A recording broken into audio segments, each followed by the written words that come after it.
Перекресток улиц Восстания и Восход уже покрылся ледяной коркой. Ходить небезопасно. Для пенсионерки Людмилы Сорокиной поход в поликлинику обернулся испытанием. Вот льды вот такие, ну встала, упала и головой идут стукнулся. Я говорю, безобразие какое-то. Я говорю, неужели нельзя песком уж насыпать, а?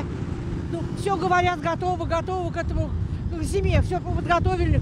Где что подготовили? Тротуар как каток. Прохожие осторожно обходят его по сторонам. У меня внук 2-3 раза уже споткнулся, мы друг друга держим и идем. Ага. Ну это надо, конечно, чистить, так оставлять. Убираться нечасто. Надо посыпать песочком, солью. Дорожники работают, неважно. Надо получше работать. Буквально сразу после приезда нашей съемочной группы здесь появился дворник. У меня чистка дороги, переходы и остановки. Еще через некоторое время приехала и спецтехника.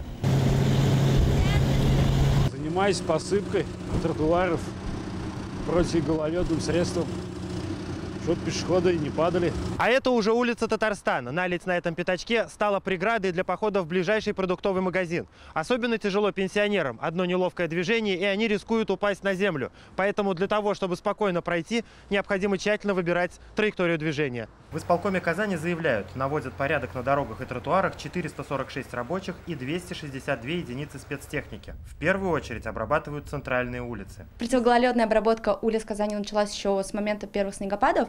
Для этого заготовили 80 тысяч тонн песко-соляной смеси, 32 тысячи тонн реагента. По данным мэрии, жалоб на качество обработки тротуаров не поступало. Однако медики фиксируют всплеск обращений. Только в травмпункт Советского района с начала прошлой недели обратились уже 50 пострадавших. За неделю буквально где-то порядка 50 пациентов обратилось с переломами, травмами, ушибами различной степени, различных сегментов конечностей. Но это страдают, в принципе, независимо от возраста, и если люди пожилого и среднего возраста, ну и молодежь. В первую очередь страдают руки. При падении человек инстинктивно пытается ими закрыться или опереться. Есть и пострадавшие с черепно-мозговыми травмами.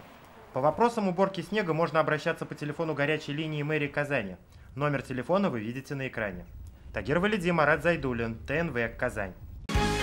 Закажи рекламу на ТНВ. Телефон в Казани 5 705 100.